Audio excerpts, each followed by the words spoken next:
It over to Ton Jeff, just to let people know there are about a dozen seats or so inside if anybody wants to move inside. And also a reminder that the Sati Center lives in the economy of Dana. And,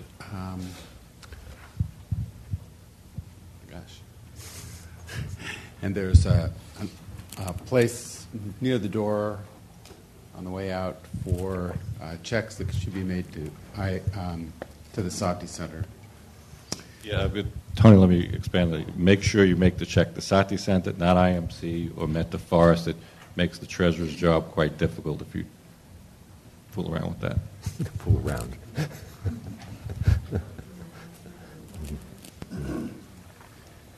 So people can move up some more and really crowd in here. Appreciate that. So what can I say about Ton Jeff? He's one of our leading scholars and translators and providing access to large amounts of material from our tradition that would otherwise not be available. He's a friend of IMC and the Sati Center, and boy, are we happy to have him today. And I'm excited about hearing him talk about the roots of Buddhist Romanticism. Mm-hmm. Okay, that's the title. There are copies. We may not have enough, but those who have iPads you can download, and that would make our life easier. I don't see a lot of people with iPads, but if you do, you can download off the Sati Center website. Okay. They titled this Romancing the Buddha. That title was not my idea. Because it leads to all kinds of misinterpretations. Mary Magdalene of the Buddhist tradition. Okay.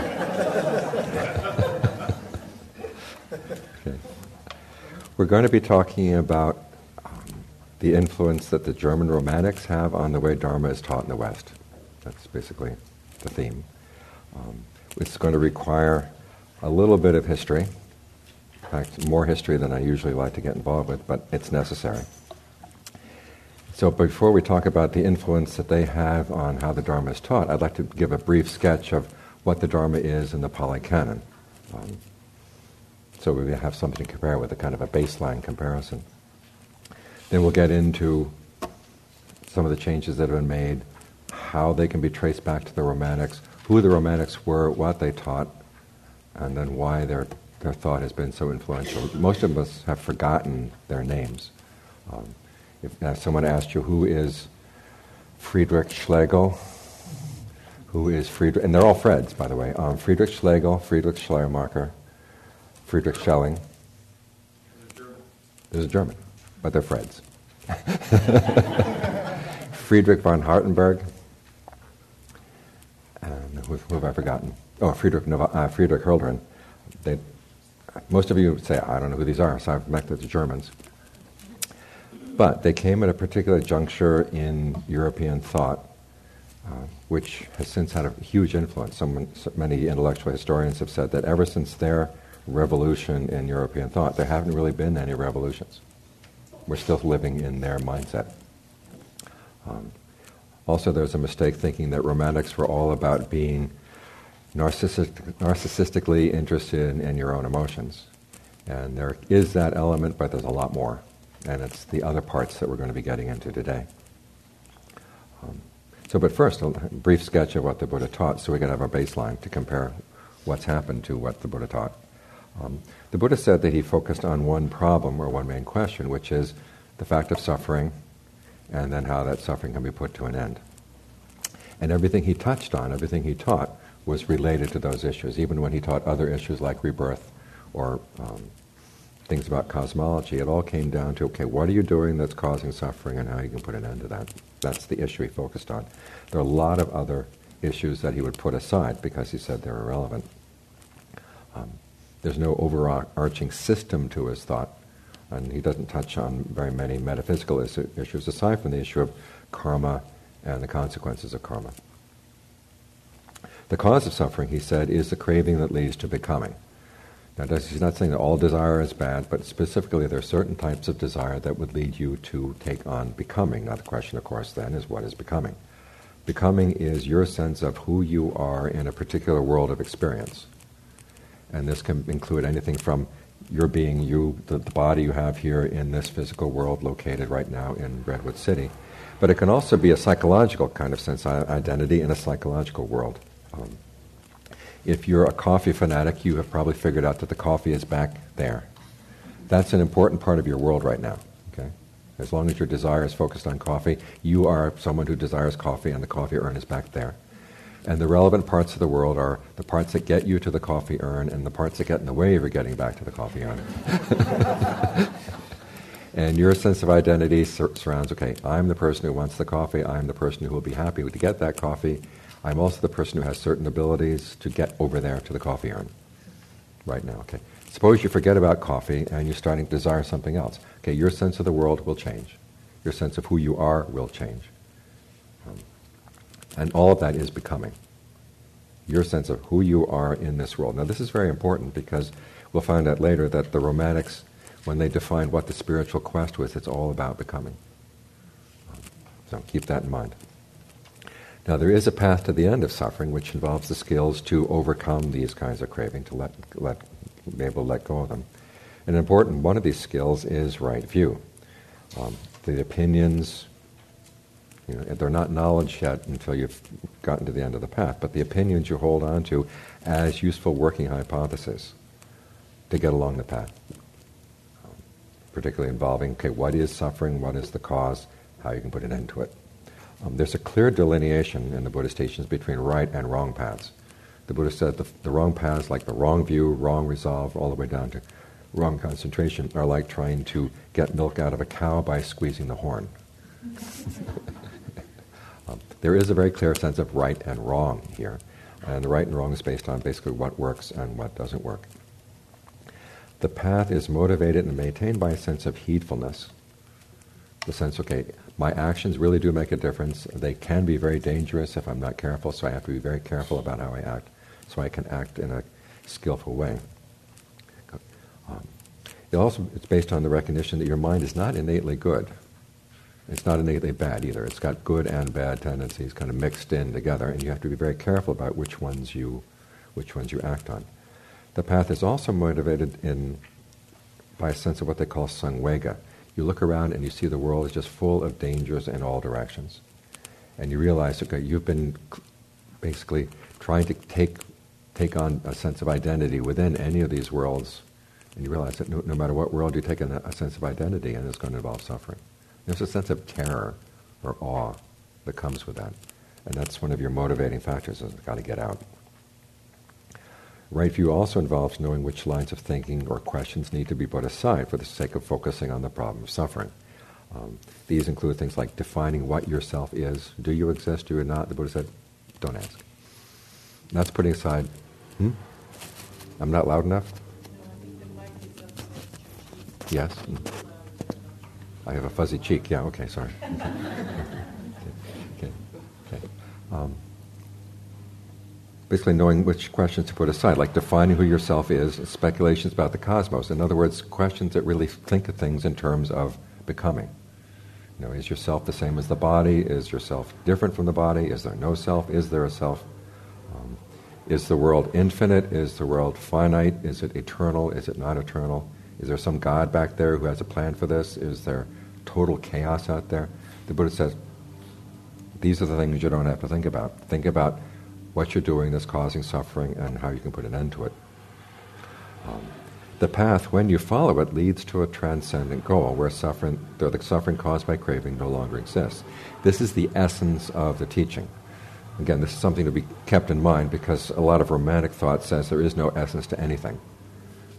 But he says there is an essence to the teaching, and it is something transcendent. It's outside of space, outside of time, totally unconditioned. It's even beyond oneness and non-duality. Okay? It's something that goes even beyond those categories, because as the Buddha says, both the sense of oneness that you can attain or a sense of non-duality you can attain are conditioned or fabricated. Once you've achieved this when we reach the end of suffering, your task is done. Now the Buddha says, again, it's a final attainment you reach. He says this cannot be found in any other tradition outside of his teaching, i.e., if you're following the wrong view, wrong resolve, whatever, you can't find it. Wherever there is right view and right resolve and the rest, okay, that is someplace where the truth will be found, and this attainment will be found.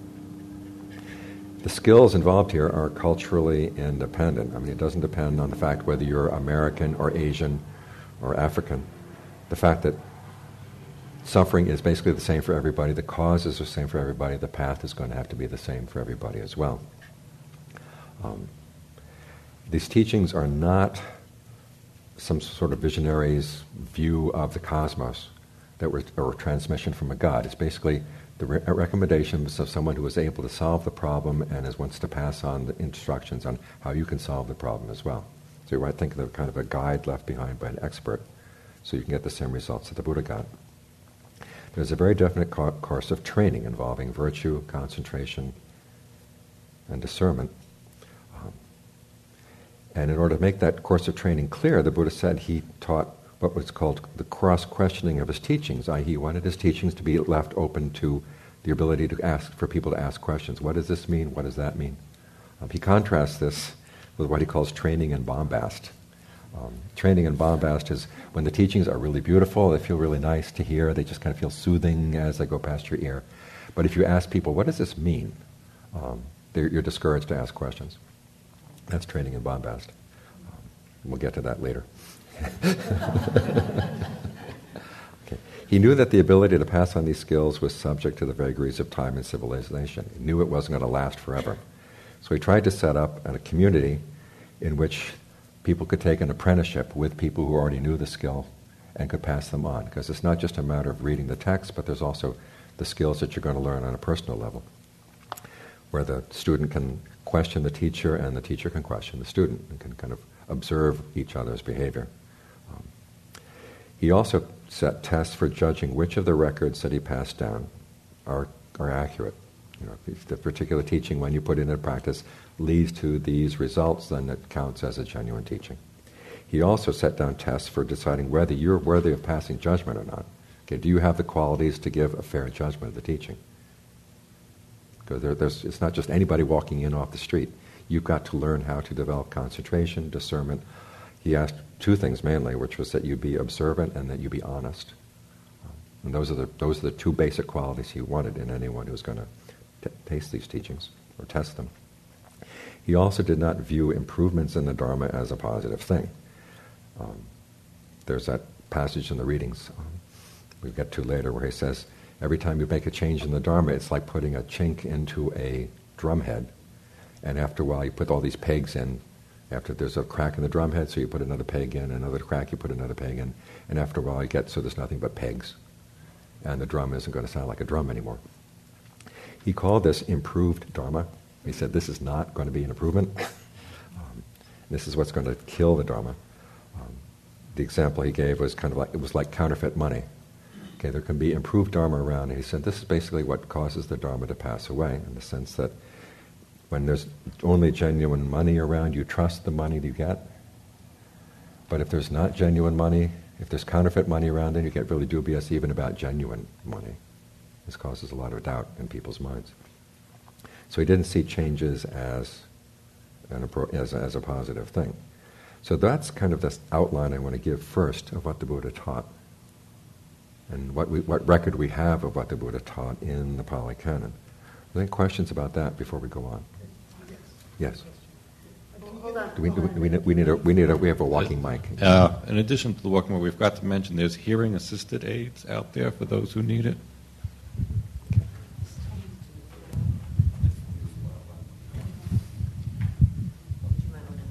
Could you give an example of a change that was happening in his time that he said? Well, there are actually two examples of monks who said, I understand the Buddha's teaching to be X, and the other monk said, well, no, the Buddha didn't teach that at all. They take the guy to the Buddha, and the man, even though the Buddha says, no, that's not what I taught, but the man says, well, that's how I understand what you taught. One case was that there's nothing wrong with monks having sex. And the other one is, which is that your consciousness, the consciousness you have right now, goes on to another being when you die.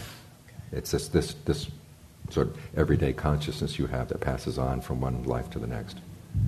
So it was people's interpretation of what was being said and their reinterpretation, yeah. Yeah, and their insistence that was correct, that they were actually seeing correctly what the Buddha was saying, and he had to say, no, that's not right. And what's amazing about these passages is that they get dragged in front of the Buddha, and the Buddha says, no, I didn't teach that. And he says, well, this is how I understand what you taught me.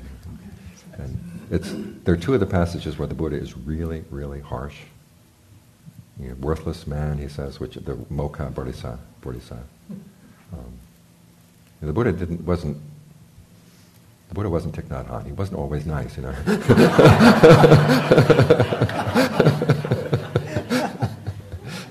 So he can get pretty strong. There's one place where he calls Devadatta a lick spittle. Do you know that one? You know what it means to be a lick spittle? It means if someone spits something out on the ground, you lick it up. So. Devadatta was not happy, huh? So, okay. Any other quick questions before we go on? Okay, that's what the Buddha taught. The question over here, Jesse. Just to follow up, what was the answer to the question on consciousness to the... Okay, when the Buddha asked him, okay, what consciousness are you talking about? And basically the Buddha taught two kinds of consciousness. There's regular consciousness of the senses, and then there's what's called consciousness without surface. And the man says, I'm talking about the first one. Just regular consciousness at the six senses. This is what goes on. As far as consciousness without surface, which is basically the consciousness of nirvana, that doesn't get discussed in that sutta at all. And you always wish, wouldn't have been interesting if the Buddha had branched out a little bit. So that was what the solution was there. What? I'm sorry, I have to speak up more. What can we do? What can we do to make things louder? Yeah, there are some areas that are a little bit dead in terms of the...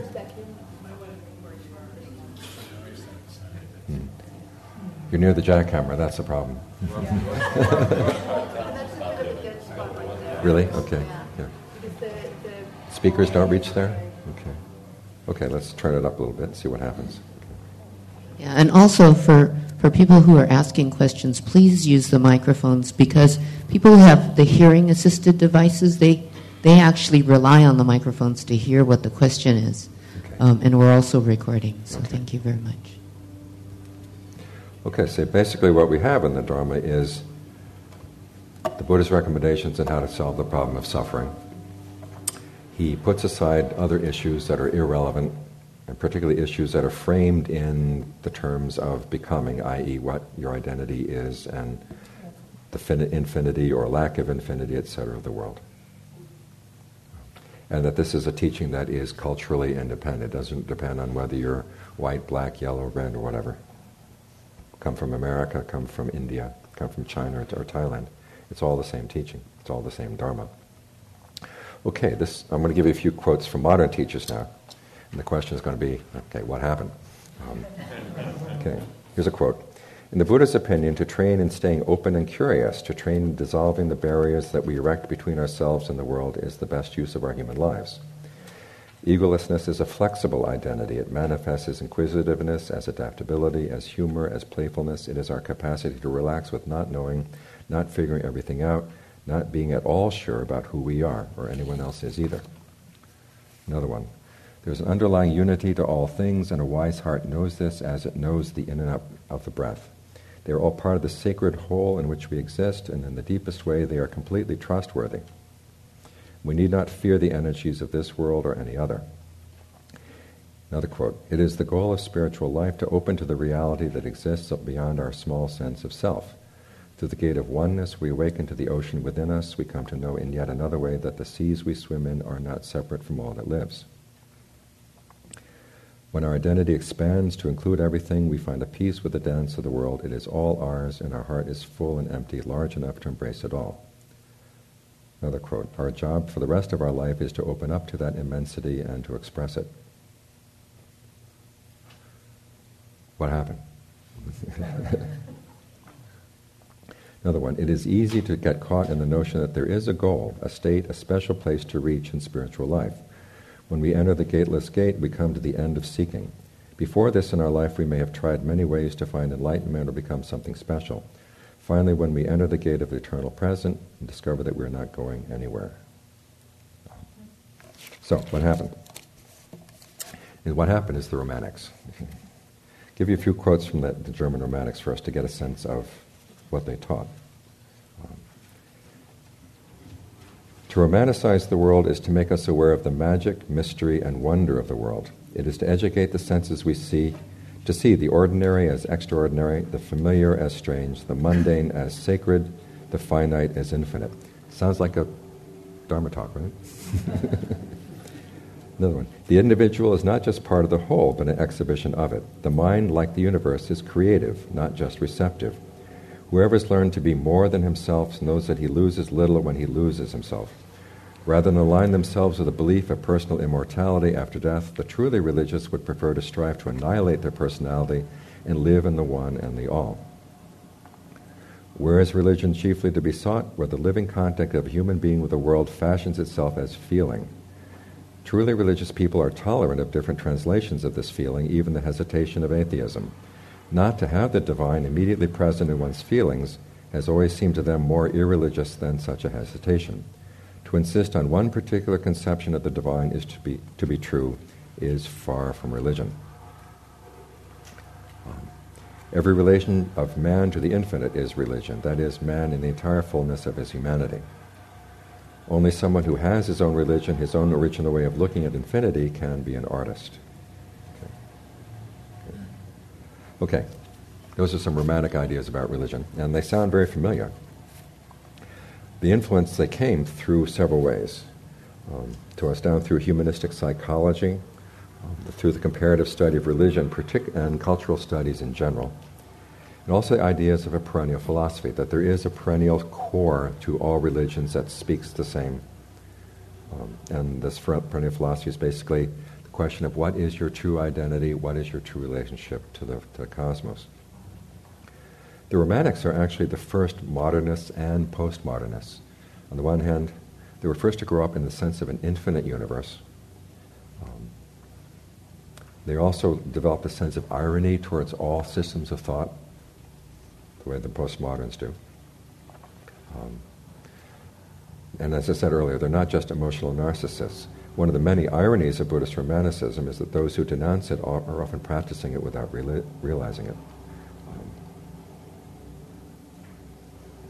There's also a postmodern ignorance I've run up to. People say, well, how could the moderns have an influence on us because we're all postmodern? And the problem is postmodernism is an extension of the Romantic view of life. That it's up to each of us to, what doesn't matter, what did the text originally mean? It's how we encounter the text, how we react to that text. That's the important thing to focus on. I think part of the problem is that when history becomes purely subjective, people don't take it seriously, and they end up ignorant of their own history, of seeing what's shaping it. You know, George Santayana saying, people who are ignorant of history are doomed to repeat it. Okay. This is what happens. My program today is to show how a lot of modern Dharma actually comes to the Romantics, that in the Buddhist terms it would be synthetic or reformed Dharma, and that we'd be actually better off outgrowing it. This is a reverse of the usual dynamic. Many times people use Romantic standards to judge the Dharma. And today I'd like to look at the Romantic standards and judge them by using the terms of the Dharma. The primary bad effects of Romantic Dharma. One, it defines the spiritual quest in terms of you finding your position vis-a-vis this infinite universe. In other words, it keeps you in becoming and allows for no escape from becoming. Even when you obliterate your personal identity and identify with the world as a whole, that still counts as becoming. Secondly, it teaches heedlessness. It teaches that you can trust your inner drives, that many times they are divine, it says, and that there are no real dangers in the universe.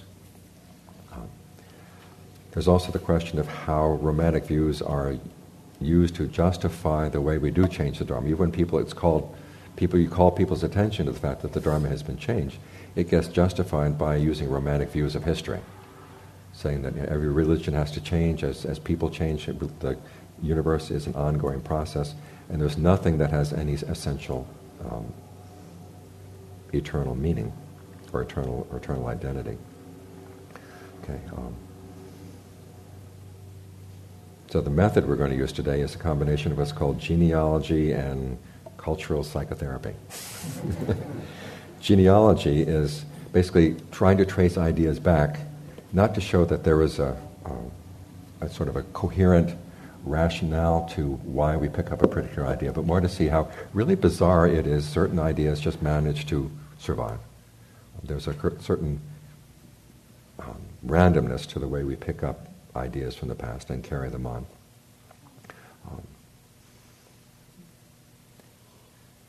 And the purpose of this is to show that a lot of things that we're many times are told to be radically new interpretations of the Dharma are actually within our culture quite reactionary. We keep going back to old ideals that we had in Western culture and not willing to open ourselves up to what the Buddha taught. Secondly, in terms of psychotherapy, to see what may have made sense back when the Romantics were first formulated now no longer works to our advantage. You can see there's a lot of reason for why the Romantics thought the way they did, and it made sense within their context. But when we look at our context right now, it doesn't make sense anymore. It's the same thing as you do when you go to a psychotherapist. Ideas that you picked up when you're a child may have made sense when you're a child, but if you carry them around into adulthood, you're going to cause problems. So I'd like us to grow up a little bit today. Our focus is going to be on the Pali Canon and on the Theravada teachers. Some of these themes will also explain why Mahayana is so popular in the West, but also it all shows you how many Mahayana doctrines have become transformed in coming to the West as well. And the ideas about Buddha nature. What the Mahayanists in India said about Buddha nature is not necessarily what you hear nowadays about Buddha nature. But that's going to be beyond the scope of what we're going to talk about today.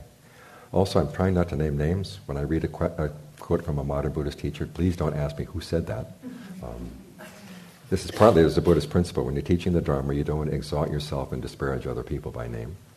So you leave it out. And secondly, what we're talking is not so much an individual issue, it's kind of a cultural syndrome in which the teachers and the audience are all responsible. In the sense, teachers will throw out some teachings and I've seen this happen. When you give a particular Dharma topic that people like, you can see their eyes light up and they get interested. And when you talk about something people don't like, you can just feel the energy in the room. And if you're not aware of what's going on, it's very easy to want to talk about the things that people like and what they don't like. I may have told you the story before about the professor of behavioral psych at MIT who had this habit of walking up and down in front of the room when he gave his lectures. And so the students, of course, being MIT students, decided, well, let's do an experiment on the professor. When he's in this corner, we'll look at him, we'll take notes, we'll be very intent. And when he's in that corner over there, we'll look out the window, we'll chat with each other. And sure enough, after 2 weeks, he was standing in that corner over there. And he hadn't realized what had happened. So it's not that we're going to be blaming the Vipassana teachers or the monks. There are some monks in here too. But the audiences are responsible as well. What resonates with you, the teacher wants to teach. Okay? So, get started here. First we have to look at what they call the early Romantics in the German tradition. It's a very small group of people. It started out, and it's one of those interesting times in intellectual history where some really high-powered people were all together as a group for about 6 years.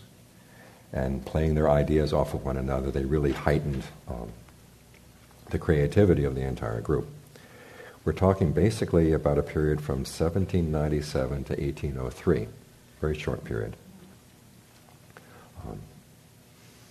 These people were two of them, what were at that time in Europe was the avant-garde. Berlin and a university at the town called Jena, Jena, which is just down to the southwest of Berlin. It was a university where the philosopher Fichte was teaching, Fichte. Fichte was a follower of Kant. And this is right after during the period of the French Revolution, Fichte was teaching the doctrine of freedom.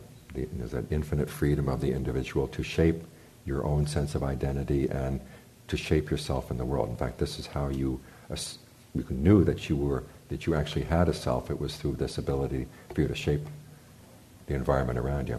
And he talked about the almost infinite freedom that you have to take on an identity, to posit yourself, and then to posit the world around you. Okay, this is, as you can see, is a very strong sense of becoming. And during the French Revolution, especially at the very beginning of the French Revolution, this was very popular. And so it attracted a lot of more avant-garde people in Germany to Jena. By 1797, of course, the French Revolution had become to turn sour. I mean, there had been the Reign of Terror, the guillotine. Did you see that wonderful cartoon about the guillotine in the New Yorker a while back? There was this guillotine sitting in a couple's living room, and there are two couples there, and one of them is saying, the woman is saying, "Who has time for that anymore? It just sits there gathering dust." Well, at this time, they were still using it. So the cast of characters we have here. As I said, Friedrich Hölderlin, who went on to become a poet. Friedrich Schlegel, who was a novelist and a literary critic. Novalis, his real name was Friedrich von Hardenberg, but he also wrote poetry and a novel. Friedrich Schleiermacher, I love these names, who was a theologian, and then Friedrich Schelling, who went on to become a famous philosopher.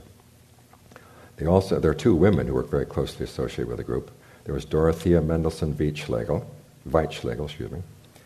In Germany, when you are widowed or divorced, if you're a woman, and then you remarry, they just tack on your new husband's name to your older name. So it gives you kind of your history, as you're walking around carrying your history with you. So here she is, Dorothea Mendelssohn Weitschlegel. Here's another woman with a longer history, Carolyn Michaelis Burmer-Schlegel Schelling. And if you're interested, the story before both of them is a really interesting story. We'll get into that later. They practiced what they called Sim philosophy.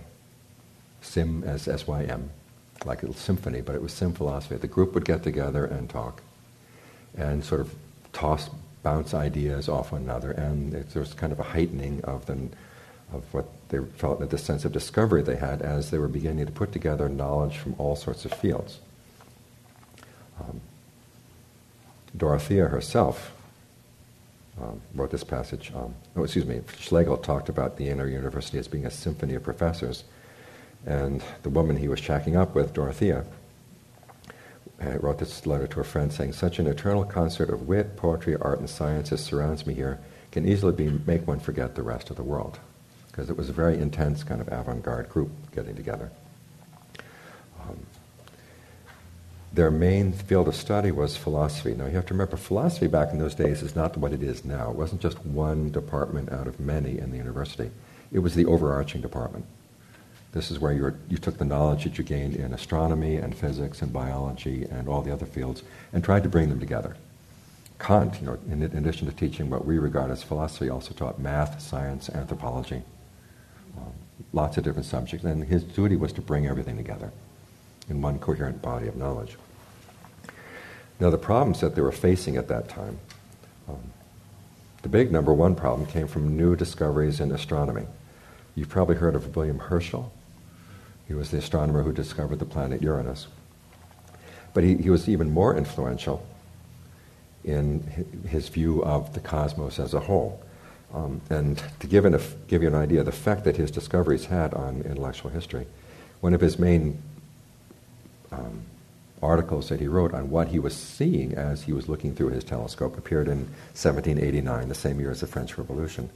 In 1788, Kant had written his Critique of Practical Reason, and at the end of the book he talks about the sense of wonder that comes as you go out and look up in the nighttime sky and you see sublime order. Everything is just so huge and so enormous, but at the same time you sense behind it there's this very orderly rule of what's happening. Everything follows the laws of physics that Newton discovered. 11 years later, Schleiermacher, in writing one of his books, he says, you look up at the nighttime sky and you see chaos. And this is the symbol for the infinite. Okay. So what happened? Okay, Herschel had written this paper in 1789, and here's an account of it in one of the books written on this topic. Herschel's crucial observation was that some galaxies were evidently older and more evolved than others. Herschel said, "We are unable to judge the relative age, maturity, or climax of a sidereal system from the disposition of its component parts." In other words, you look at it, you can tell how old it is.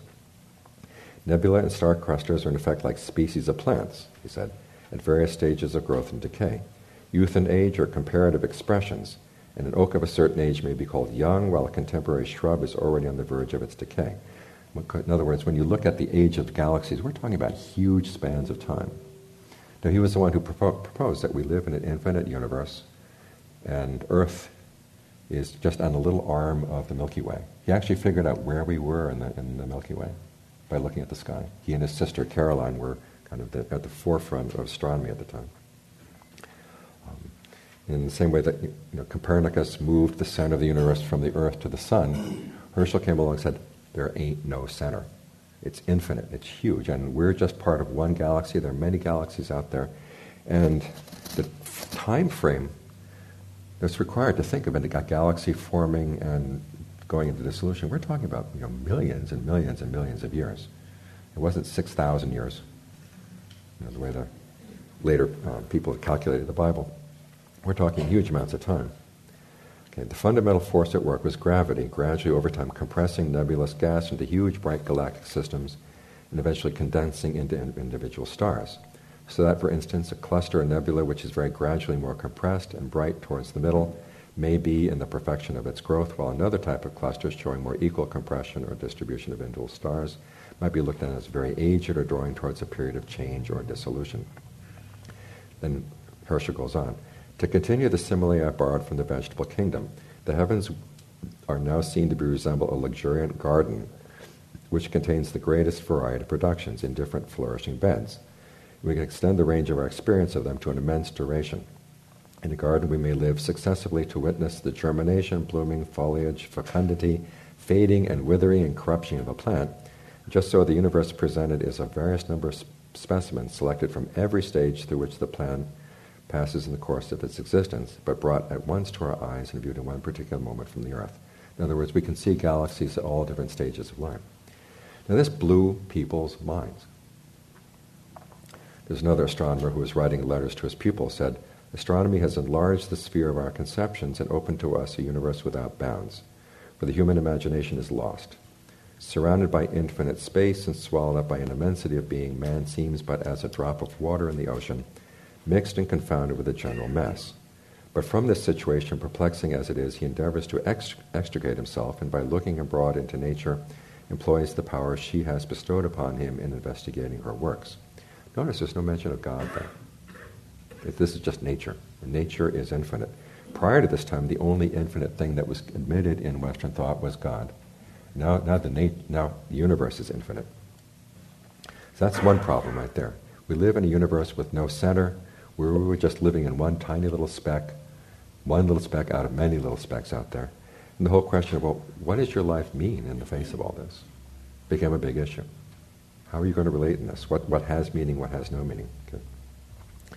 Another problem that had come from philosophy at that time, which was the view of the mechanical universe. Okay, live in a universe where everything operates according to Newton's laws. Does this mean that you operate according to Newton's laws? Does your body operate according to Newton's laws? If so, how do you have any free will? Okay. And there were two basic pictures of this. There was Fichte, who drew on Kant, who basically says, okay, we have this knowledge of our freedom. Even no matter what science tells us, we have the knowledge that we are free to act, and that our lives do have meaning. And it's by asserting that belief that we actually do create meaning for ourselves. This, of course, requires a leap of faith. How is it that you can do this in a universe that's mechanical? And he just says you just have to make that assumption, that you can. That was one. On the other side was Spinoza, in which he said God and the universe are the same thing. What we experience as material reality and what we experience as mental reality are actually just two sides of the same thing. In other words, everything going through your brain now is basically a chemical reaction. You see it from one side, but a scientist looking in would see it from the other side, but it's the same thing. There's no difference between the two, just a point of view. And in a universe like that, there's no free will at all, because everything has to follow the laws of physics. And all you're doing is just kind of experiencing from one side. The laws of physics as they appear to consciousness. Okay. So from Fichte's side, there is the striving of free will, and on Spinoza's side, the attitude he counsels is a patient acceptance of determinism. Of course, there's a question of how are you free to be even to accept if everything is determined, but that's beside the point. It calls into question the status of what they call teleology, and what's the purpose of all of this? Where is this going? And Fichte says human history is all about the exertion of freedom. The more, as human history progresses, the more freedom you can push yourself, the better. For Spinoza, he says we can't even conceive of, but there's a point to this. It just follows its laws, and it's going in its own way. Do these questions sound familiar? Okay. These are the questions that the Romantics were faced with. So, problem of infinite universe. Question of how can you be free in a universe where everything follows mechanical laws. And then finally there was the question from politics and economics. In Germany this was particularly an issue because in some of the duchies, how do you pronounce that word, duchy, I guess? They were still living by medieval orders.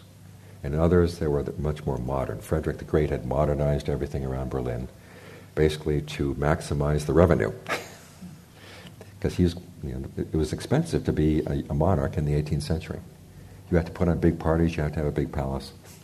Where are you going to get the money? You tax the people. How are you going to tax the people most efficiently? You have tax surveyors. You rationalize the economy. So people were suffering both from medieval places and also from the modern world, where everything is more rationalized. Here we can begin to see the postmodern side for some of the Romantics. They're saying, this is crazy, this modern world. They just kind of squeeze money out of us.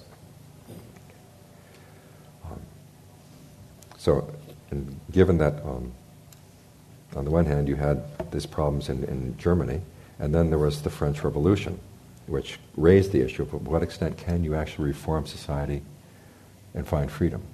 And the beginning of the French Revolution, Schelling and some of his friends and Hölderlin went out and they planted a tree and they danced around it in celebration of the French Revolution. And then later on they said, whoops, maybe we don't have the freedom we thought we did.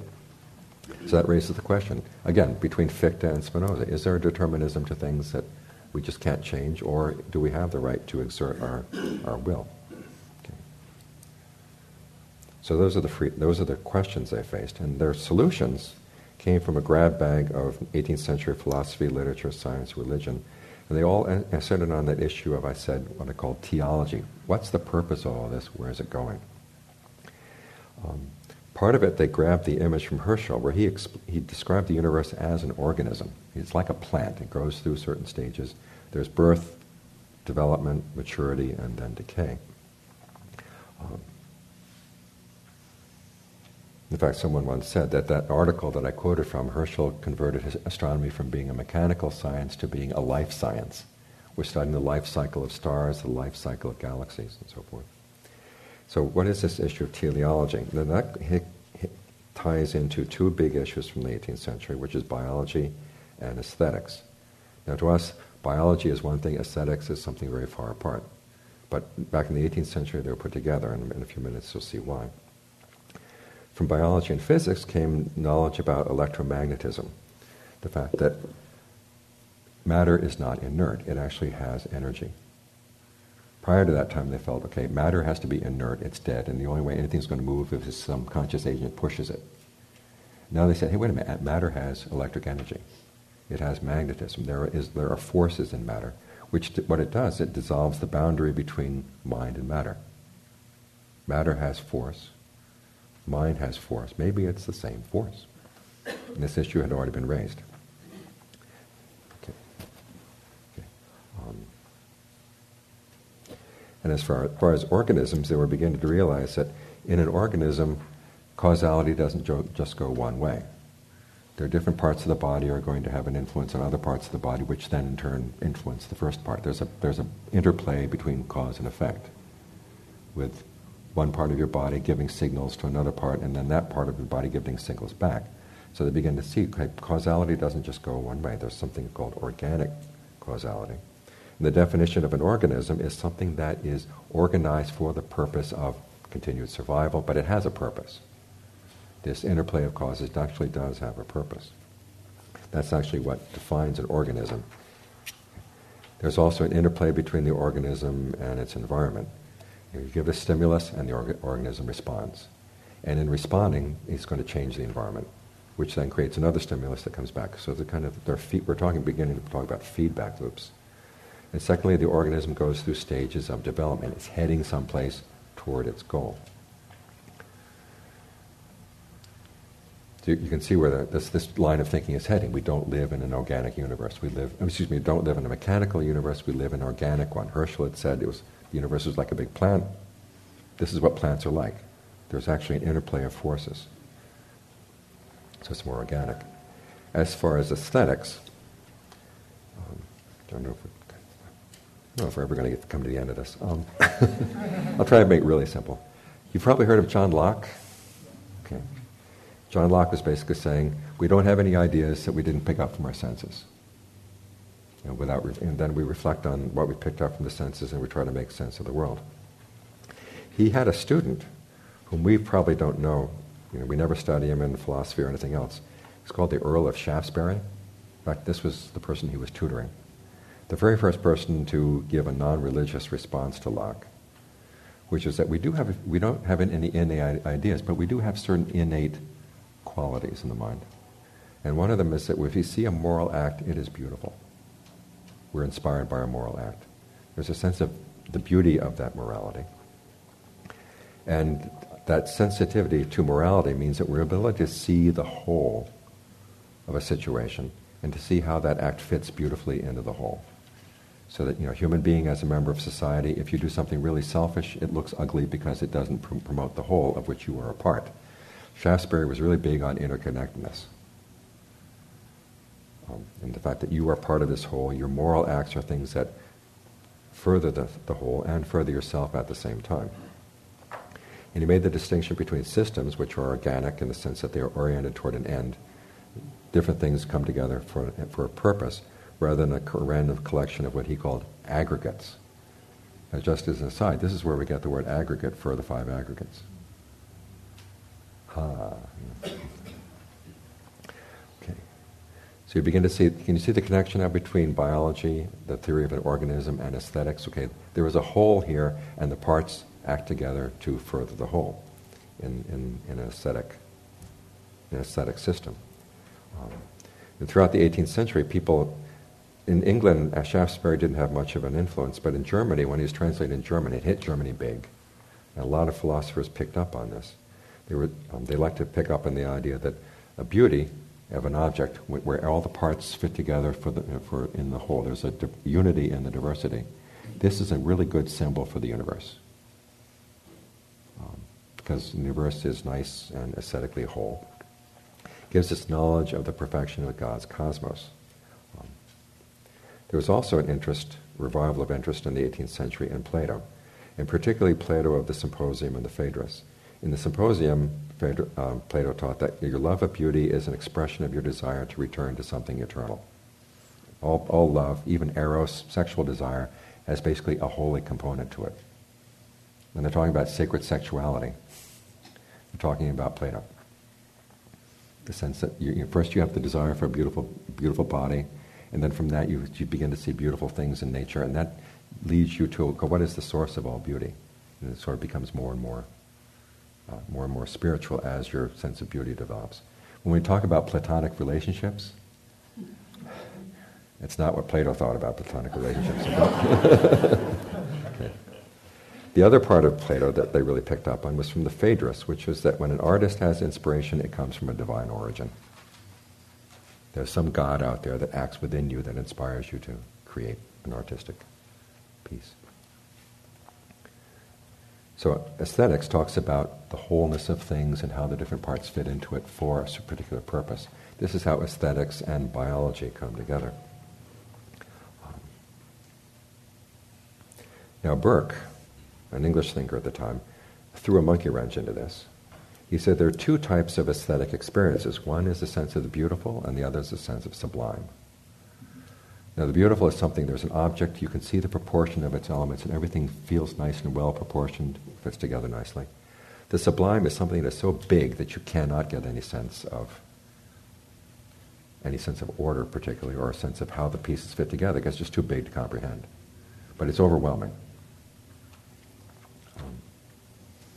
And the sense of sublime is really important. It's what motivated our national park system. Because when they would talk about things in nature that were sublime, they talked about canyons, waterfalls, mountains. And for a long time, those are the only national parks we had. Canyons, waterfalls, mountains. It wasn't until 1933 that we had a swamp. And that was when people's attitudes towards the national parks had changed. But in the beginning, it was any part of nature that was just really overwhelming. Let's set it aside as a national park so people can have a sense of the sublimity of the Grand Canyon, the waterfalls in Yosemite, and whatnot. Kant built on Burke when he talked about beauty. On the one hand, beauty in its normal sense of something that's beautifully proportioned where all the parts fit together. He said this is a symbol of morality. And the sublime gives you an intimation of a transcendent order and a transcendent purpose to all these things. Now these are just symbols and intimations. They don't prove anything. But they do give you this sort of aesthetic sense. He also went on to say that this aesthetic sense is what unifies the split between your pure reason, which tells you that everything is mechanical, and your practical reason, which tells you that you have free will. And he says there's no proof that either side is right.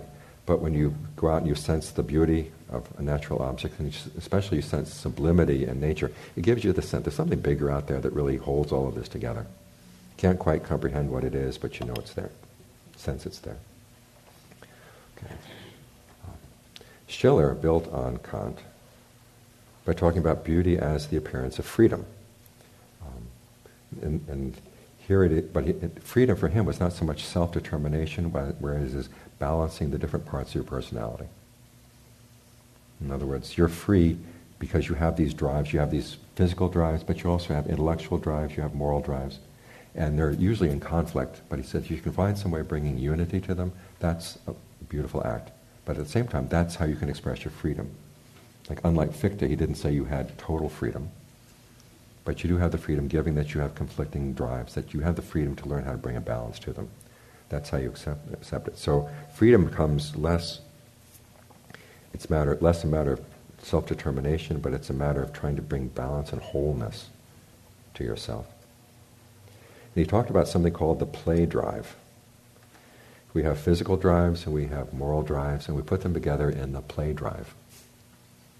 This is not a drive in your computer. That you have this desire to want to be free enough to play. Now play, when you're playing around, it's not totally arbitrary. There are certain rules to the games you play, but there's no compulsion. And it's in this state of mind where there's a sense of order, but there's no compulsion. That's where you find freedom. And that's also where you find beauty. Now he's more interested in developing what he calls, he says this sense of being able to step back from your drives and see them. That's what he calls the aesthetic condition. And it's when people can get into that condition, then we can start having a society where people can actually live together. Up to that point, you're just being driven by your drives. But when we can step back, we begin to see, it would be good if we could all fit together and work together. We'd be able to increase not only the happiness of the whole, but also the happiness of each individual person. So it's interesting. He says it's your aesthetic sense that makes society possible. And for him, art should not be teaching. It shouldn't be moralizing in the sense that it teaches specific moral duties to you. But it should be moral in the sense that it gives you a sense that you really do have this freedom of will and you should exercise it. That's what art really does. That's the good thing that art does. Now this kind of education that comes from art, he says, don't expect that the government is going to provide it. Schiller himself had a really bad experience in school. He had this the Duke, where he grew up, where he got his school, had been frustrated because he couldn't really govern the little duchy that he was in charge of, because they had a parliament. So he focused all his energy on governing this school that he had set up. And it was a very militarized school. And Schiller, you probably know Schiller from Beethoven's Ninth. And he wrote the poem that Beethoven sent to me. Can you imagine one of your poems being sent to Beethoven's Ninth? Unfortunately, Schiller didn't live to see that. For him, the only role that he wanted the state was to reorder the economy so people would have enough time and leisure to have an aesthetic sense. Because he said when you're working hard, and especially when you're working in society as he saw it then, this is one of the areas where the Romantics are quite modern. He says, look at the division of labor. No one can take pride in craftsmanship anymore. They begin to have the cottage industry where, okay, you do one part of it, and then the guy comes along, takes one part of what you've worked on, and hands it to somebody else to do the next step. So it was the beginning of the assembly line. You were living an assembly line thing, and there was no place where people could have an aesthetic sense that they had completed something. And he said, this is a very fragmenting experience. But he wanted the state to be able to reorder the economy so people would have that sense of craftsmanship and also have the sense of time, enough time and leisure, so they could develop this, what he called the aesthetic condition. The ultimate art was not so much a thing that you created, but you yourself became your work of art. What he called the beautiful soul. Someone who was able to balance all the drives that you have, both physical drives and your intellectual drives, into something where your inclination to do the right thing was really in line with the right thing. He talked about two types of moral action. There's the moral action that has grace, in which your inclination tells you to do this, and the moral law also tells you, your reason tells you this is what you should do. There's a nice movement together, and that kind of act, he said, is graceful. There are also acts, what he called acts of dignity, where your inclinations tell you one thing, your reason tells you something else. And you do the moral thing. It's not easy, but you do it. That act, he says, has dignity. I must admit, of all the people I've been studying recently, I really like Schiller a lot. He's got a lot of interesting insights. Okay, so the shift in aesthetics in Schiller goes away from the contemplation of art or nature to the aesthetics of artistic creation. What is it like to create a work of art, and particularly how do you make yourself into a work of art? This comes largely from his medical background. He was one of the early students of what was called philosophical medicine, which was the belief that when you're treating an illness, it's not just a matter of treating the body. You've got to look at the mind, because a lot of the causes of disease come from the mind. You've got to treat them together. And so his sense of creating the sense of the wholeness of the individual was important for him. Now bear with me for a few more minutes and I'll finish this list. Okay. It was at this time also that the history of art was being developed. There was a man named Johann Winckelmann, who studied Greek art. He was the person who got people onto the idea that, the Greeks actually were better than the Romans in terms of art. And when he talked about Greek art, he didn't talk about individual artists. He talked about how to understand art in the sense of the development of artistic styles. And he basically invented art history. There was a certain style that would develop. There's the early, middle, late version of the society style. And it was important to see it in the context of the culture that the art was created in. And these styles developed organically, in the same way that the universe develops organically. He influenced a man named Herder who said you should actually see all intellectual activity this way. Everything that a person thinks or does should be seen as a kind of art. And there are going to be developments of styles that develop organically and go through time. And he said, wouldn't it be wonderful, instead of just studying a book, we could study the author of the book and see how that author was influenced by other people and had an influence on other people behind him. Now for us, we say, hey, that's what we read about in our universities all the time. But for him, it was an unrealized ideal. In this intellectual activity as art, he also saw, in particular, religion as an art. People respond to their sense of the divine, and they will create texts. And your sophistication as a human being was that you would be able to appreciate texts from all different religions, from all different times. It gives you a sense of the infinite. The divine is working its way through everybody in every culture. The texts are especially well seen as poetry. You develop them.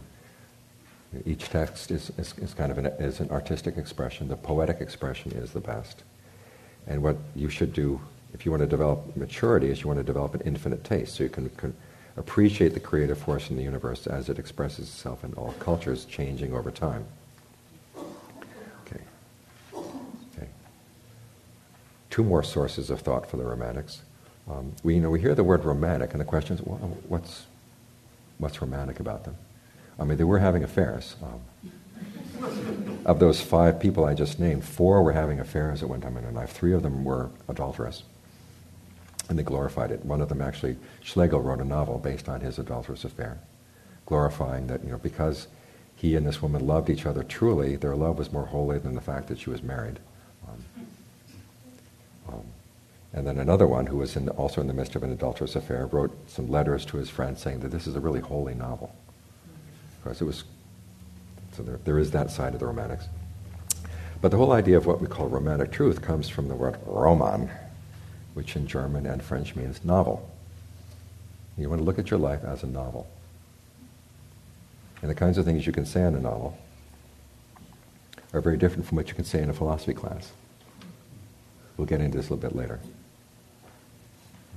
The thing about the novels is that up to that time when you studied how to write literature, everybody went back to Aristotle, and Aristotle would tell you how to write lyric poetry, he would tell you how to write dramatic poetry. Aristotle didn't know anything about novels because they didn't exist in the ancient world. And so you had this brand new art form that was free to create its own rules. So that's what they were doing at the time. And then finally, there's the influence of what's called pietism, and which in England was Methodism, which was based on the idea that it doesn't matter how you understand God, what matters is that you have the right feelings about God. The right feeling relationship in which you turn over your will to God. ANA actually came from pietism. The idea that if you're going to solve your addiction, you've got to turn over your will to a higher power. This basically was a pietist belief. It didn't matter how you conceived of this higher power, but as long as you had the right relationship. The reason this came about was because in the 17th century there had been the 30 Years' War, where the Catholics and the Protestants all killed each other off over questions, very minor questions of theology. And a lot of people were saying, this is crazy. It doesn't matter how you conceive, is God really there in the bread, or is he not there in the bread and the wine? What's important is, do you have the right relationship to God in terms of feeling? And so all of these were the sources for the Romantic thought. Can we stop for a minute and ask if you have any questions about the sources that they're drawing on? Otherwise you're going to get dazed. So we have biology, which talks about organic unity, organic causality. We have aesthetics, which talks about looking at the unity that holds diversity, and also particularly about the sense of the sublime, which is this beauty that goes beyond just proportion, but the sense that there's some order to the sublime. I have a question. Yeah. So with Herschel and all of them, what was the view of the church or religion to their philosophies? It was hard to argue against Herschel because he had the telescope. So did Galileo. The church had a lot less power in those days, because after all, the church had really lost a lot of face with those 30 Years' War. And this was a time when people were saying, let's get free of the influence of the church and go more... we tend to think of the Romantics as being the authors of let's go by our feelings, but that actually came a couple of generations earlier. And Herschel was operating in that time when people were beginning to shed a lot of what the church... So the church didn't have the authority it used to have. And in fact, you had some clergymen with telescopes at this point. This is when the Vatican actually set up its observatory. They felt, if you can't beat them, join them. Question? So between Burke and Schiller, I missed the 45-second Kant summary. Yeah. Could you just repeat that one, please? This is what intellectual history is like. If it's 10:30, it's Kant. Kant's main contribution to all this was his sense that it's the sublime that gives us our religious sense, that there is something bigger out there. Because when you're dealing in an infinite universe, it's sublime. It's not just a nice, neat little thing like the solar system, but we're talking about bigger issues. And so for him, it's in our sense of the sublime that our sense of religion is going to be found. That's his contribution to that's what the Romantics picked out from Kant. Mm-hmm. The question here? And the dichotomy between perfect freedom and Spinoza's view, was Spinoza totally kicked out of the picture? He ended up being reinterpreted by Herder, because the story behind this is fascinating, but I'll try to keep it short. There was someone who revealed that a famous Enlightenment figure named Lessing, in the last months of his life, had revealed to this guy that he really was a Spinozist at heart. Now, up to that time, Spinoza was a bad word in Europe because they saw him as an atheist. Herder, though, immediately jumped on this and said, maybe there's more to Spinoza than we thought. But what he did was instead of God as this substance, he reinterpreted Spinoza saying God is this infinite force, and God is moving through the universe. And Spinoza was a mechanist in terms of his physics. Herder replaced that with an organic sense, that there's this organic movement through history that's not known through reason, but it's known through your aesthetic sense. So Spinoza was saved, but totally transformed by this idea that there's this infinite force and we're acting through the universe, and of course we're part of the universe. And so that means the forces coming up within us are actually part of the divine force. So instead of knowing God through your reason, as Spinoza told you, he said you know it through this artistic, creative force that's coming up within you. So that's how you salvage Spinoza, by transforming him. And Spinoza wasn't around to tell him that he was up. No, well, this is what intellectual history is all about. You're not around when they take your thought. I mean, they did the same with Kant. They did the same with all kinds of people. Changed it around. Back in the back, Evelyn. I'm just wondering about the practice element of these romantic people, and because I can feel that there's like this bliss feeling. Is the idea to kind of do what you can to hold on, maintain that blissful state, or? Okay, well, we're going to talk about this in a minute, which is basically their idea that the artistic creative moment is best explained by the organic metaphor, in which you are taking in the influence from your environment and then expressing it. But for them, you want to be open to the infinitude of your environment. The more open you are to the infinitude and also to the infinite change that's going on, the better your expression of it. So it's a lot about expression of this. Because after all, the force that animates the universe is coming up through in your creative force as well. They also said you can't rest on your laurels. In other words, your creative force yesterday may not be the way you express the creative force today. So you're constantly evolving. So you don't hang on to your artistic creations from yesterday. It also means that your sense of how you expressed your love today is not the same as how you expressed your love yesterday. And how you express it tomorrow may be something else. In fact, I was looking at a video recently. I'm trying to revive my French because I have to teach in France next year. And I heard this guy saying, this is what dependent core rising is all about. Who I loved yesterday, how I loved yesterday. I'm not responsible for yesterday, I'm responsible for right now, And so let's enjoy the right now, and then tomorrow we may have another right now. See where this is going? Thanks. Over here.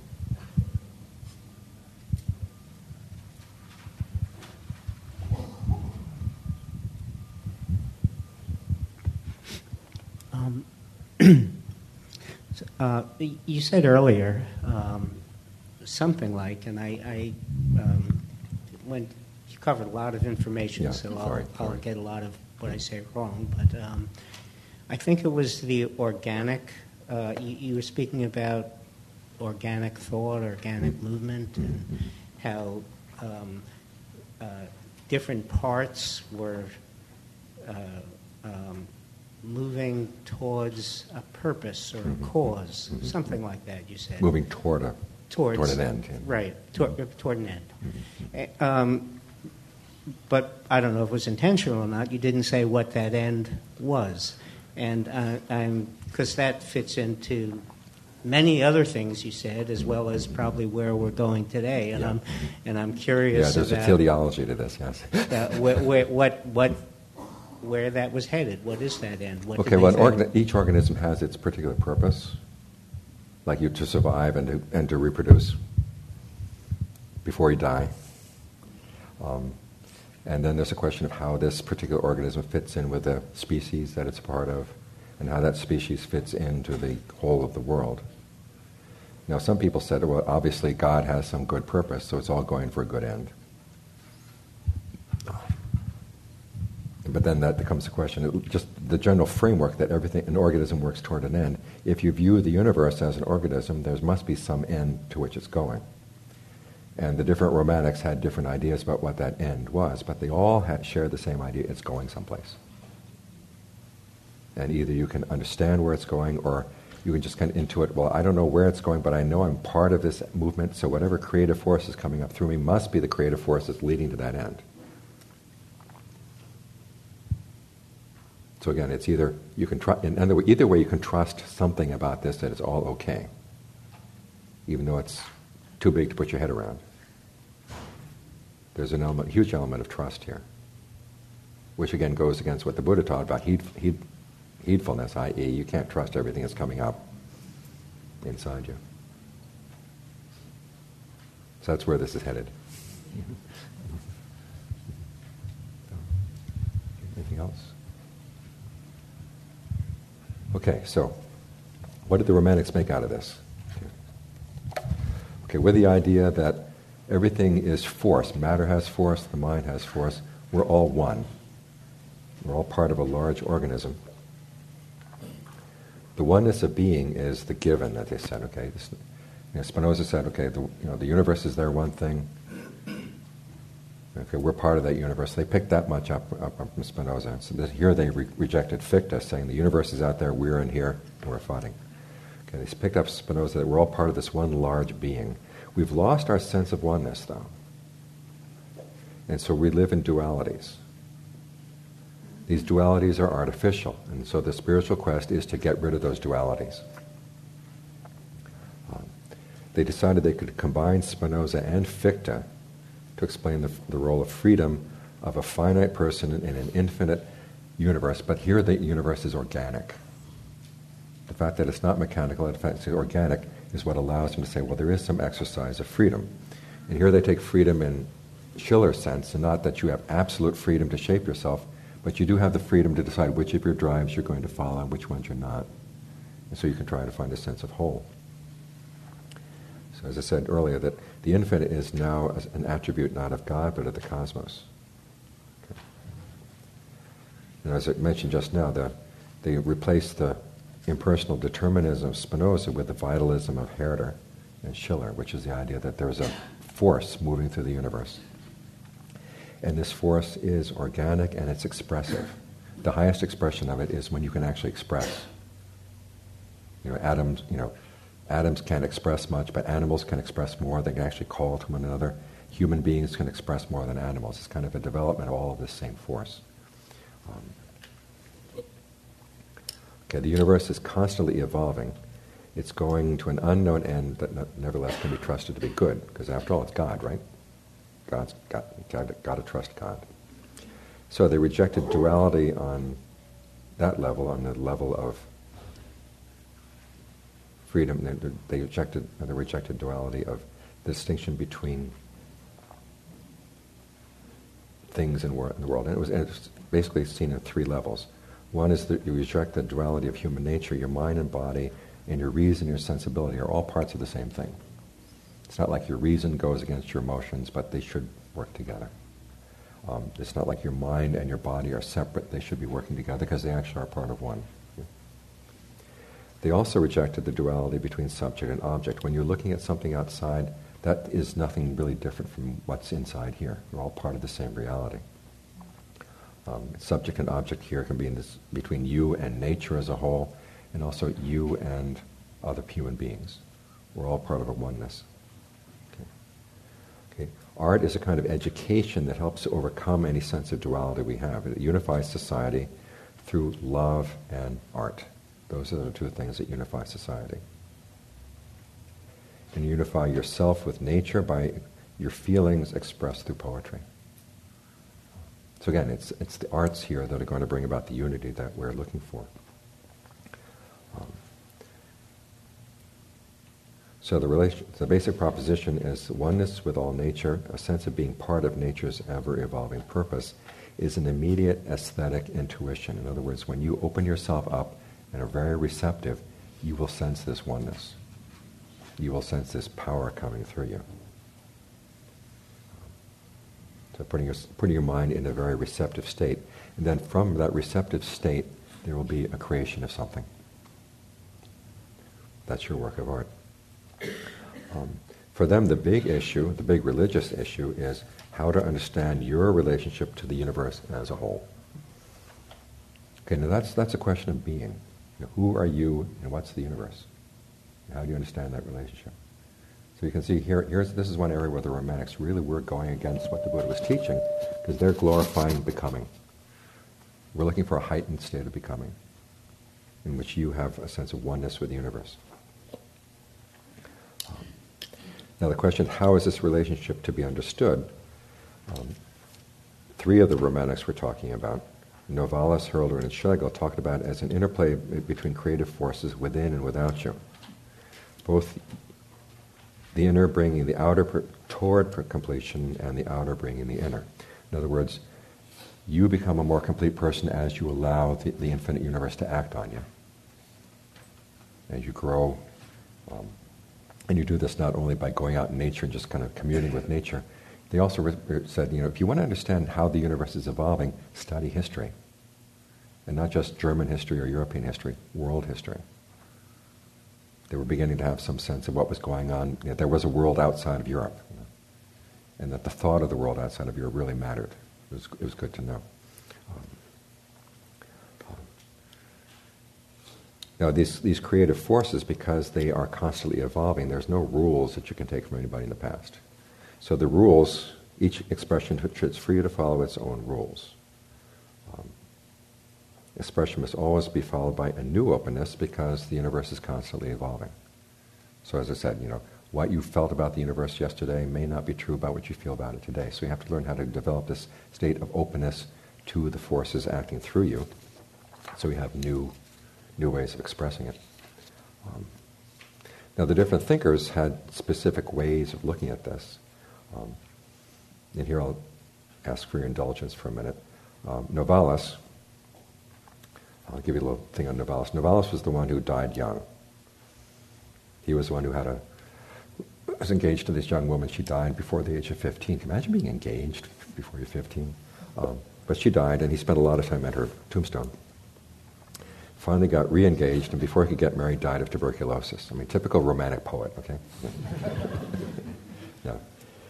He said there's this process of the interplay between the forces. On the one hand, you have to appropriate the world out there. I mean, in other words, there are parts of the world that you have to make follow your will, so that the world is no longer alien to you. But at the same time, you have to alienate yourself. In other words, you try to conform yourself to the object outside. You see the sky. He wrote lots of, a whole series of poems called Hymns to the Night, in which he goes off and talks about how great it is to be out there in the darkness with the stars. I mean, and he talks about the universe you see up there in Herschel's terms. There's this infinite number of worlds out there. Apparently he went to the woman's tombstone at night, in which you conform to what you sense outside there and just try to channel that sense of what you're feeling. He called this a state of the unconditioned, when you're totally open. This is how they define unconditioned. In other words, you are totally open to the influences out there. Okay. And in doing so, and then you reappropriate the rest of the world out there. Each side gets created and extended by this process of the interplay. In other words, you're bringing the world to perfection at the same time the world is bringing you to perfection, as you create more and more sensitive art. You can know yourself only by embodying and manifesting your activity in the things that you have some creative control over. But at the same time, you have to become part of something bigger than you are in order to do this. So there's an interplay between the inner and the outer here. In what he called self-alienation, this process of being totally open to things bigger than yourself, he said, is the source of all self-abasement, but it's also just the opposite. It is the basis of all self-elevation. This is the highest philosophical truth. In other words, developing that sense of openness that allows you to express. Schelling, who was the one member of this group who was not a poet, he tried to articulate a scientific basis for this interaction between you and the cosmos as a whole. And he wrote about 3 or 4 different philosophies in the course of his career. He'd have these huge systems that would say, this is what makes sense of all of reality.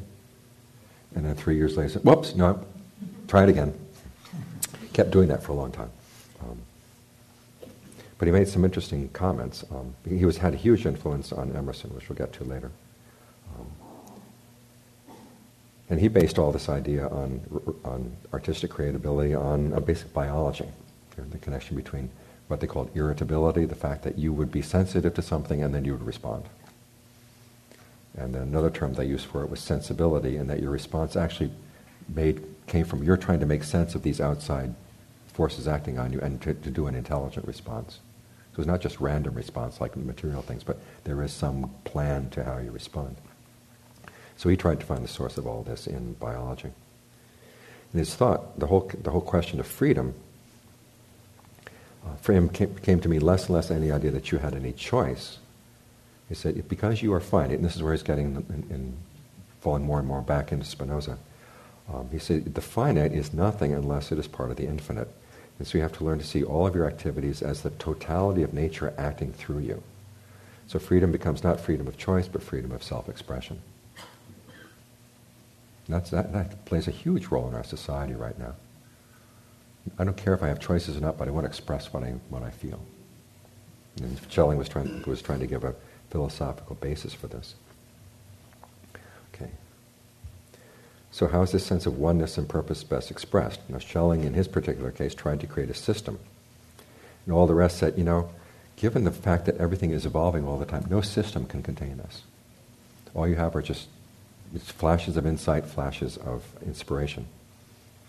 And so they're best created in different ways.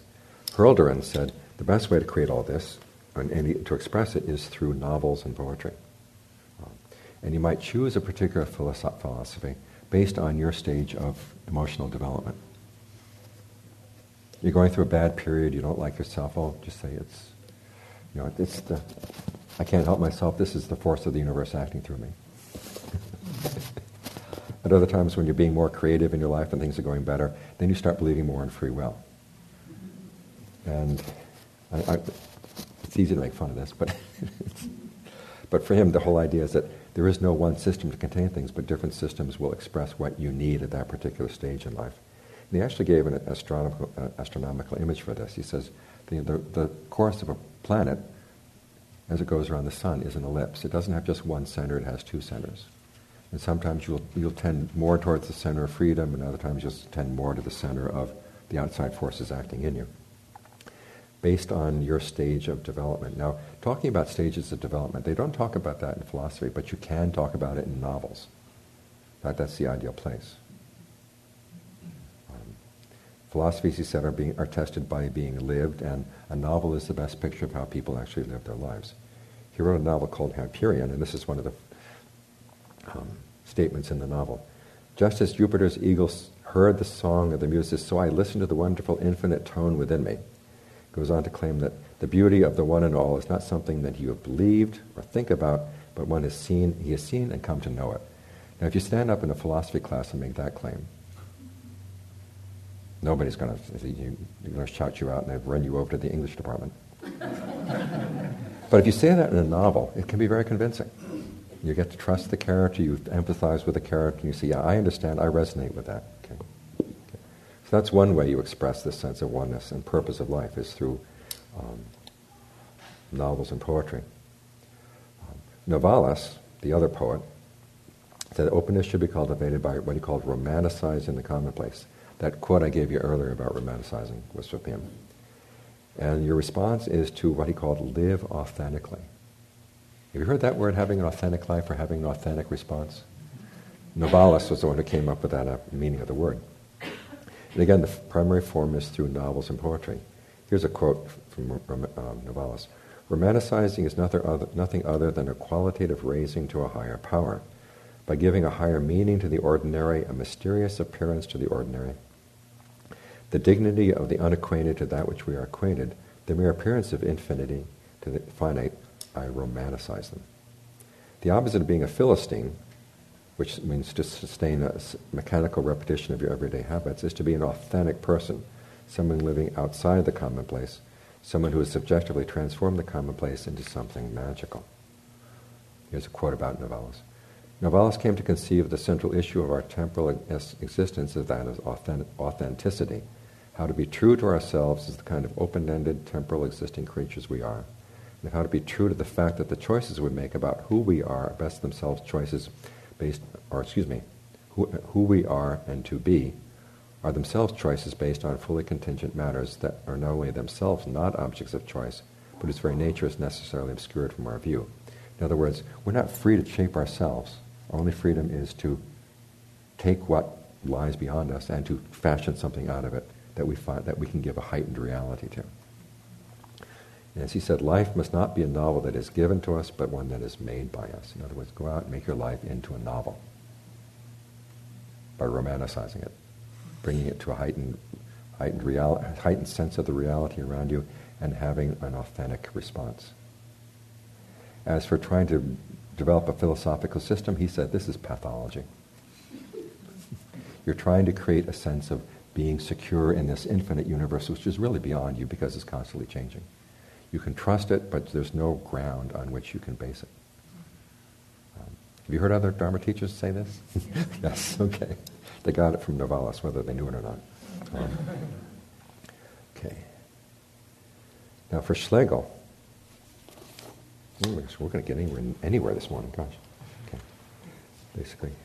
He basically said openness is to be cultivated through a twofold study, one of inner relation, i.e. your sense of the infinite that you have in the present moment, and the study of world history, so you can see the general trend of progress of life. He said this gives you a broader basis for expressing your inner freedom because you have a bigger sense of things than you would otherwise. He also talked a lot about what he called romantic irony, which was that the sense you know that you look at other people in another area of time and you see, okay, their thought made sense in their time. And you begin to wonder about, okay, the things that I see now, they are true for me, but maybe they make sense to me only because I have limitations in my own time which I don't know about. And therefore, you always have to step back from your creation and not totally identify with it. In other words, you're never really, you're committed to something, but at the same time you step outside of it and say, well, this is only bound by time. So he called this a sense of romantic irony. We call it postmodernism. But he had that same sense right from the early on. He was a master of what was called the philosophical fragment. He wrote a journal that was full of just little passages that were this long, maybe a sentence or two. And his idea of the ideal fragment was that it would contain dualities within it, so that nothing was really settled ever, but your thought was constantly moving on. He took literally Novalis' recommendation to make his life into a novel. He had an adulterous affair with Dorothea Veit, Mendelssohn Veit. She was the daughter of a famous philosopher in the 18th century. Scandalized Berlin, then even scandalized him even more because he wrote a novel about it. And it was and he basically is saying he gave a Platonic explanation to this in the sense that his love for her was his quest for spiritual truth. And because his love was true and her love was true, it was more holy than the matrimony by which she was bound to her husband. So that's what happens when you live your life as a novel. Okay. And his expression, he said, you basically his idea was that you would have expression of this universal truth that you felt, but then tomorrow you would have to take an ironic stance to what you said yesterday, because you were constantly evolving. Okay. The member of the group that finally brought all of this into religion was the man named Schleiermacher. He, by the way, became a friend of Schlegel at the time Schlegel was writing that novel. And he wrote a number of reviews, extolling Schlegel's, the holiness of Schlegel's view of holy love. Well, it turned out Schleiermacher was having an adulterous affair of his own at the time. Imagine a theologian This Schleiermacher is called the father of liberal theology. And he said, this sense of being an artist, open yourself to the infinite and expressing something out of it, that's the religious experience. You open yourself to the infinitude of God, and then you will have this creative response that comes out of that. So he defined religion as what he called the sensibility and taste for the infinite. Something is always immediate and individual. It requires an open, passive acceptance that then precedes your creative or expressive response. It dies when we try to grasp at the response, either our own response or that of others. He once said, if you worship the Bible, you're worshiping a mausoleum of religion. It was once a living expression of religion, but now it's just a book. For true religion, you have to go back to your individual inspiration. He said that the individuality of religion, each person has his or her own religious expression, and all traditions in which this sensibility and taste for the infinite thrives, they're all valid religions. But it's got that requirement. You have to have that taste for the infinite. That's what religion is all about. Now, he probably wouldn't have counted Polycanon as having a taste for the infinite, which is where some of this falls apart. Just read you a few quotes from Schleiermacher. Religion's essence is neither thinking nor acting, but intuition and feeling. It wishes to intuit the universe, wishes devoutly to overhear the universe's own manifestations and actions, longs to be grasped and filled by the universe's immediate influence in childlike passivity. Religion wishes to see the infinite, its imprint and its manifestation in humanity, no less than in all their individual and finite forms. Religion also lives its whole life in nature, but in the infinite nature of totality, the one and all. Remember, he's living in this infinite universe now. And wherever everything, including man, may press on or tarry within this internal ferment of individual forms and beings, religion wishes to intuit and to divine this in detail. Okay.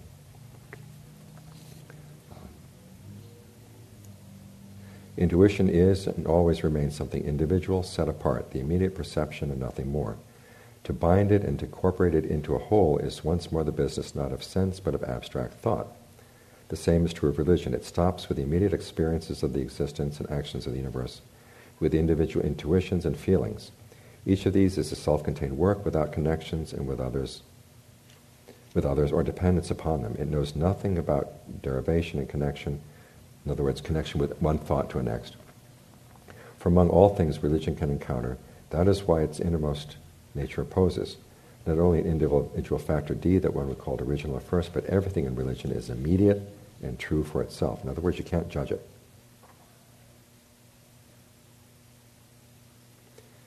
Okay.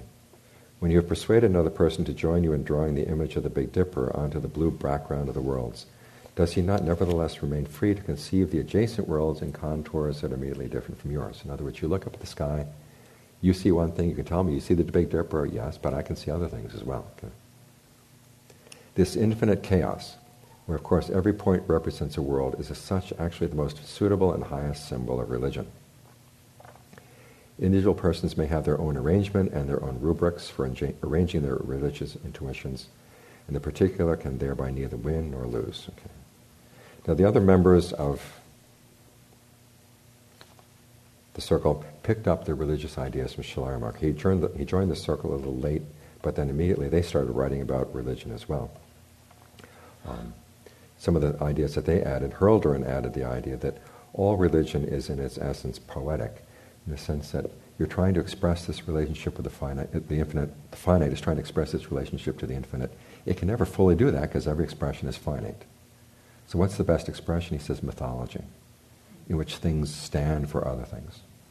There's some kind of a symbolic relationship, but you can't really express this in philosophical terms. So it's myth and poetic. Poetry is what religion is all about.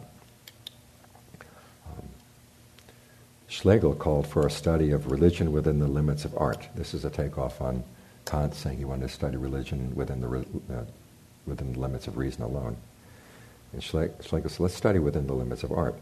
You pay attention to the combination of the infinite and the finite in symbolic forms, whose symbolism consisted in that which by everywhere the appearance of the finite is placed in relationship to the truth of the eternal, and is in this manner precisely dissolved therein. The infinitude of the human spirit, the divinity of all natural things, and the humanity of the gods, he said, should remain the great eternal theme of this study. Okay. But he also he had a postmodern take on this. He said, our understanding of this, of course, is a myth of its own. But it's the best myth that is for it to lead to human progress. Okay. So,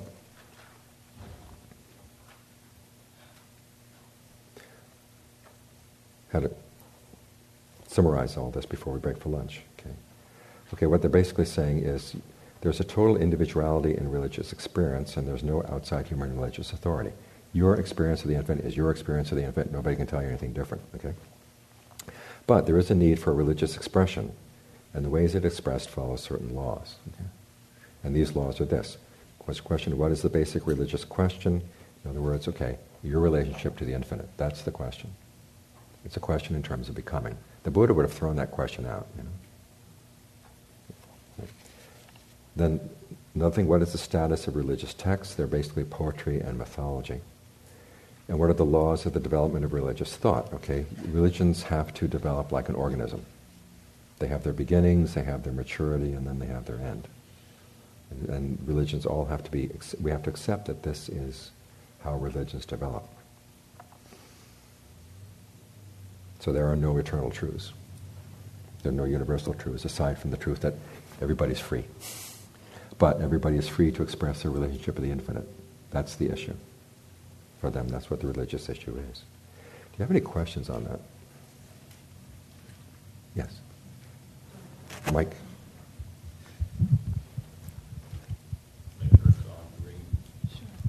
First, a quick question. What was the word you said Novalis used, the term of the unconditioned? Do you know the German word that he used? Undinglichkeit, something like that. I remember that he has one phrase where he says, we search for the unconditioned and all we find are things. Huh. And the word Dinge is in unconditioned. Say the word again that you said before. I think it's Undinglichkeit. Undinglichkeit. Okay. Yeah, Dinge is condition, but it's also, Dinge is also thing. Yeah. He was playing on words there. I guess the other question I had, so that you used, you talked about this idea of the novel as we were creating our lives, and if what we think about our lives today is different than what happens the next day and so forth, is there a sense that we're learning something, or is there any kind of coherence? Well, it's going to be coherent as you express it. But then tomorrow you may have a new sense of the coherence. And then tomorrow, day after that, you may have a new sense of the coherence. So they're novels. If you ever read any novels of these guys, they're pretty formless. Aside from Lucinda, where there's a beginning and a middle and an end. But with Hölderlin, he wrote Hyperion. And I was... someone said, if you're looking for a plot, there ain't any. But it's all these really fascinating contemplations of the meaning of life and that kind of thing. Hölderlin is really interesting. I was talking to Peter Dale Scott just the other day, and he was saying in the past 2 or 3 centuries, he's one of the 2 or 3 top poets in his estimation. And I read some of his poetry, and it's very, very strange, and it's very beautiful. He was the one who went crazy at the age 35. Yeah.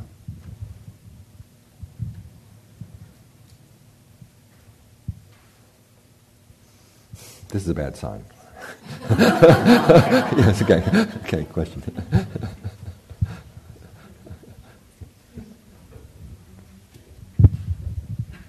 Behind you to the left, yeah. Were any of these romantics pointing to something? Okay, their idea of pointing was that we don't really know where this is going, but we can trust that it's going in a good direction. Their idea was that human society is going to be developing toward greater and greater freedom, and that there are occasional setbacks, but the general mood for that was to more and more of society should be able to express itself in greater and greater freedom. And it's typical with young romantics is that as they got older, the ones who survived got conservative. In fact, they all ended up repudiating most of what they had said earlier on. Okay. Question down here? Well, I'm just flashing back to something that happened when I was an undergraduate at Penn. There was this guy who hung around campus who was very popular with the students, even though he was kind of crazy. He had obviously been well educated at one time, and then something had happened to make him mentally disabled. But he clearly had at one point been very knowledgeable and educated. We called him the professor. And I remember he would always say these wise sayings that were sort of weird but sort of on target. And I was... He just stopped me once and he asked me, "Where are you going?" And I said, "Well, I'm going to a lecture on the Romantic poets." And he said, "Well, I've read some of the Romantic poets. I noticed a lot of them died young. So I say, as a gentleman and a scholar to you, be romantic, but be romantic objectively." Jesse? My understanding... Hello? Yeah. My understanding is that in the Pali tradition there's a distinction between perfect and not perfect, and it's seeming that the Romantics are saying that that distinction is either unimportant or that the imperfect is perfect in some way. Let's just change it from perfect to skillful and unskillful. And there's a belief in the Buddhist tradition there are certain things are unskillful across the board, and certain things are skillful across the board. Whereas the Romantics say there are no across-the-board rules. Again, what is the proper expression of your sense of the infinite today may be different from what you felt yesterday and what you're going to feel tomorrow. And nobody's really in a position to say that you're wrong. So it's very different. Just to follow up, so also the idea that now is perfect, there's no goal to remove that. They did have a goal, and they said that your sense of the now is always going to be limited by the fact that you are finite. And as an artist, you want to be able to open yourself up more and more and more to the infinite so that you get a better and better sense of what the now is. But there is no overarching, because the now is always in the sense of movement. So there's no, static or no stable kind of perfection or stable kind of way of expressing that or understanding that. And as a finite being, there's always going to be a limitation. You're never going to achieve complete oneness. It's going to be a little bit outside of your reach. But you have to keep striving. That's their take. Yeah. There's no end to this. Question?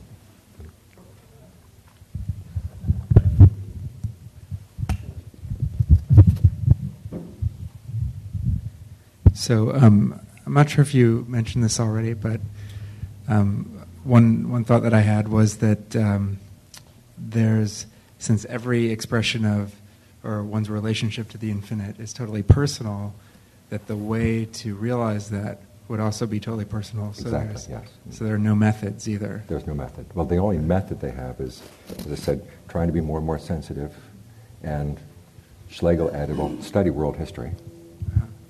And history of other religions, history of other cultures, and that kind of thing. So it gives you a larger sense of what the human enterprise is all about. Right. That's about it. I see.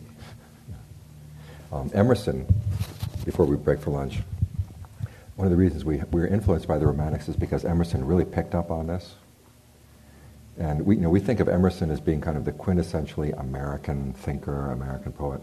And his contemporaries were all saying, "What are you bringing this German stuff in for?" I mean, they knew where it came from. It came from this crowd.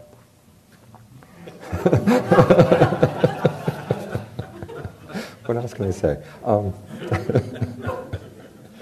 And Emerson really ran with the idea that nobody can judge anybody else's religious inspiration. There are no objective standards, and there's no method. It's just it all becomes a matter of art. And your judgment is, as with any artistic judgment, it's you judge what you like, and other people will judge what they like, and nobody can say anybody's wrong.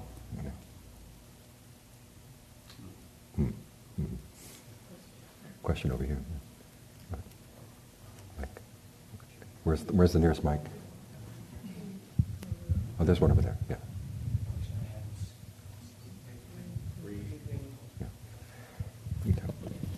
Testing. Okay, good. Go ahead. Yeah, the question as you were speaking and as you were discussing these different people, I was one of the issues that I think is a big one in our society at present time is defining our terms, or even lack thereof.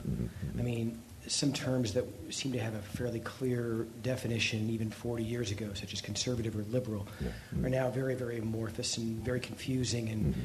And so when we discuss, philosophers from 200 or 300 years ago, I'm wondering how close to understanding, what they were trying to define or express, we are coming. So I'm wondering, is that a question that has arisen for you, and if so, how have you dealt with it? Well, again, it's, as I said earlier, that a lot of people have pointed out that certain terms have not changed that much since then in Western philosophy. Like the idea of living an authentic life. That's carried on throughout. The sense of what artistic creation is all about, that art is, standards of judgment of art. Kant was the person who basically said, your standards of artistic perfection or whatever are totally subjective. And that's an idea that's carried on quite a long ways. We're still living in an infinite universe. Our sense of whether the universe is organic or mechanical, that goes back and forth from generation to generation. But it's amazing how much has actually stayed the same. I mean, you look at these people's pictures, and they look very different. At least they weren't wearing little wigs or anything by that point. They'd stopped wearing the wigs, but in that sense, there may be some differences, but there's an awful lot here that actually has stayed the same. In the sense, and particularly this idea that, religion is an art form. This is what liberal theology is all about. This is what liberal religious thought is all about. That it's more kind of an individual art form that each person has the right to choose, and nobody else can judge them as to the expression of their religion.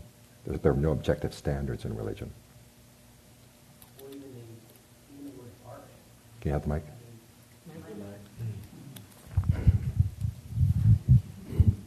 I mean, even the word art. I mean, you could talk to 100 people today or 100 people 100 years ago and get 100 different definitions. I don't think it's that different. I mean, what was new about them was that they had admitted the novel as an art form. And we still recognize that as an art form. And their ideas of novel, it didn't have to have a plot as long as it talked about expression of character. Okay, well that's a definition right there, expression of character. Yeah. Right? Okay. Question in the back.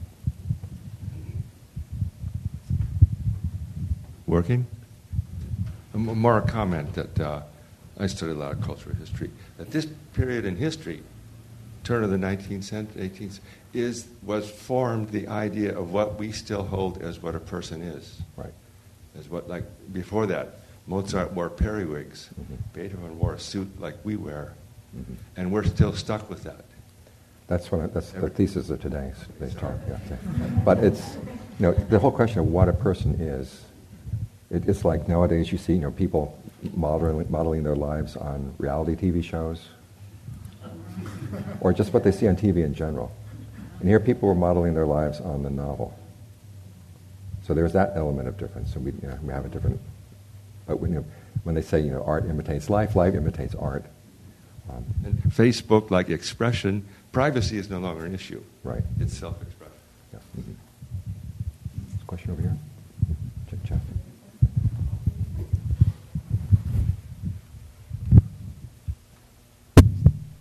Okay. Excuse my confusion here. I think I have a couple of questions within all this. It seems to me what you've presented is a continuing paradigm, this Western paradigm, the Romantic paradigm. So this afternoon's thesis then, is it that paradigm is attempting to absorb Buddhism and work with it, right, versus actually those who want to take Buddhism and explore the actual end of suffering, and the confusion in, for example, picking a teacher or the path, and how to assess, is this exactly actually what the Buddha said, or is this being confused with this whole romantic issue? Is that? That's going to be it. And the question, of course, comes up. There are going to have to be some changes as things come to a different society, and what changes change the essence, and what changes don't affect the essence. And that tends to get blurred in this because the Romantics say there's no essence to anything. You know? So just one follow-up question then. At the beginning of the talk, you gave several. You read several pieces. Some of those sounded as if they had a lot of Mahayana, Vajrayana. Well, there's a lot of parallels between some aspects of Mahayana and the Romantic thought, and that's one of the reasons why Mahayana is so popular in the West. Because you read that and you think, and it sounds like they're talking about the same thing we're talking about. Now you can put a question mark next to that too. I've told the story. I don't know if you told it here, about the friend of mine who was teaching English in Korea, and she'd taken pictures of American life to show to her students over there. And one series of pictures was in a Howard Johnson's restaurant. There were hippies sitting at the counter, and the kids were saying, "Oh my gosh, this is so foreign." We're talking Korea in the 1970s. And they finally she had this one dispenser that was on the counter, and she said, can you figure out what this dispenser is for? And they saw it, and she said their eyes lit up, and they all said, chopsticks. And she said, no, straws. And so we do the same thing. We read certain concepts in the Mahayana, and say, wow, that sounds really familiar. And so they would go for it, you know. And in Theravada, it's the fit is further.